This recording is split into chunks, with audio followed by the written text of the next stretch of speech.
नमस्कार दोस्तों, स्वागत है आपका मेरी आज की नई मोटिवेशनल शॉर्ट स्टोरी में। मेरा नाम है राजीव।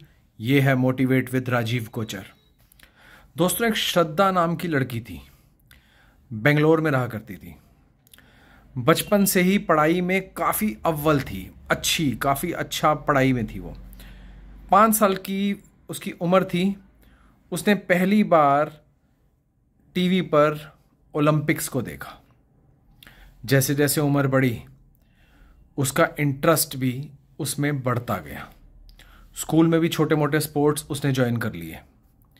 उसके जीवन का बढ़ते बढ़ते बढ़ते एक लक्ष्य हो गया कि मुझे अपनी ज़िंदगी में ओलंपिक गोल्ड मेडल लेकर आना है। जब श्रद्धा और बड़ी हुई तो वो स्टेट लेवल चैंपियन तक पहुंच गई। स्टेट लेवल चैंपियन के बाद बहुत अच्छा करा, कई मेडल जीते, नेशनल लेवल चैंपियन पे पहुंच गई। ये उसकी आखिरी सीढ़ी थी। इसके बाद उसने सीधे ओलंपिक में जाना था। नेशनल लेवल चैंपियन तक पहुंच गई और वहाँ पे जब गेम्स हो रही थी, वहाँ पे उसका किसी भी कारण पैर मुड़ गया। पैर मुड़ जाने के कारण उस गेम से वो बाहर हो गई। उसको बहुत तनाव हो गया। उसने अपने आप को कमरे में बंद कर लिया, घर वालों से बात करनी बंद कर दी, खाना पीना बंद कर दिया, बिल्कुल दुनिया से अपने आप को काट दिया। काफ़ी दिन बीत गए। कोच ने देखा कि ये लड़की जो श्रद्धा है, ये प्रैक्टिस के लिए आ ही नहीं रही है।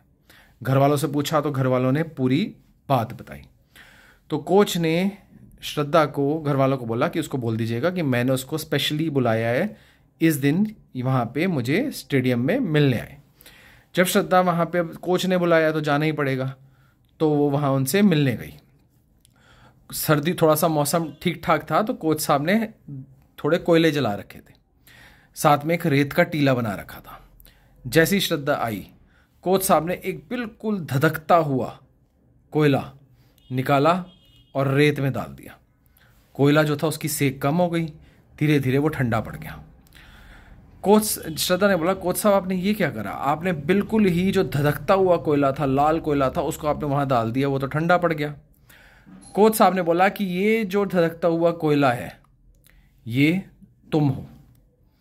बचपन से ये धधकता हुआ कोयला, तुम्हारे अंदर एक आग थी कि मैं गोल्ड मेडल हासिल करूंगी ओलंपिक्स में। तुम्हारा ये धधकता हुआ कोयला तुम हो, और ये जो रेत है, ये उस दिन का इंसिडेंट है जब तुम्हारा पैर मुड़ गया था। और उसके बाद अब ये कोयले पे डिपेंड करता है कि उसी रेत में वो ठंडा होके पड़ा रहे या दोबारा वो अंगीठी पे आए, दोबारा अपने आप को जलाए, दोबारा धधकता हुआ लाल कोयला बन जाए। श्रद्धा को बात समझ में आ गई और अगले दिन सुबह से ही श्रद्धा ने दोबारा प्रैक्टिस को शुरू कर दिया और बहुत मेहनत करके, बहुत संयम रख के आज वो ओलंपिक्स के लिए सिलेक्ट हो चुकी है। तो दोस्तों, इससे ये जानने को मिलता है कि आपके जीवन में परेशानियां आती रहेंगी, दुख आते रहेंगे, तकलीफ़ें आती रहेंगी, पर अपने आप को डिप्रेशन नहीं होने देना, क्योंकि आपके साथ एक वाकया गलत हो गया, एक वाकया में आपके साथ कोई गड़बड़ी हो गई, एक वाकया में आप फेल हो गए, एक वाकया में आप पीछे रह गए, एक वाकया में आपने नीचा स्तर देख लिया अपने जीवन का, तो उसका मतलब ये नहीं है कि आप पीछे हो जाएंगे, डिप्रेशन में हो जाएंगे। आगे बढ़िए, मेहनत करिए, उस कोयले की तरह धधकिए, अपने राह पे पहुंचिए, अपनी मंजिल पे पहुंचिए, जो सोचा है उसको हासिल करके रहिए। ध्यान रखना।